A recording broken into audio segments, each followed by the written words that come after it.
As we stand on the threshold of a new millennium, we have a marvelous opportunity to cast aside the baggage of intolerance.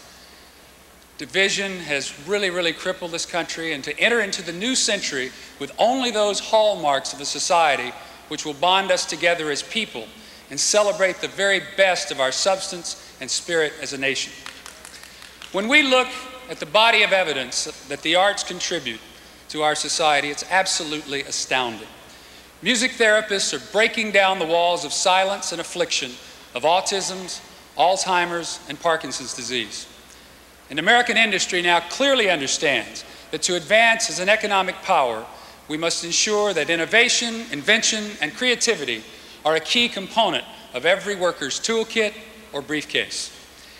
And as we continue to elevate education's priority in our society, new research findings will be released this Friday, demonstrating that music training is far superior to even computer instruction in enhancing early childhood development.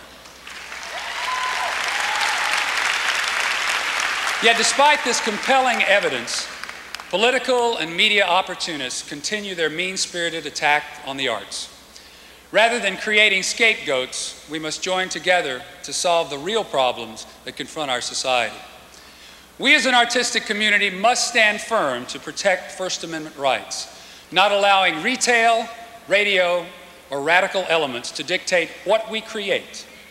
And with that freedom must also come an equal measure of individual responsibility on the part of artists and parents alike to carefully consider their position on art that promotes violence, degrades women, or glorifies the use of drugs. Lest we forget, there's a very important difference between documenting the ills of a society and advocating dangerous, divisive, and hateful actions. Our recording industry is the proud caretaker of a rich component of America's cultural heritage. Yesterday, the President's Committee on the Arts and Humanities presented a report entitled Creative America. And in 2 weeks, the Recording Academy and Americans for the Arts will sponsor Arts Advocacy Week in our nation's capital.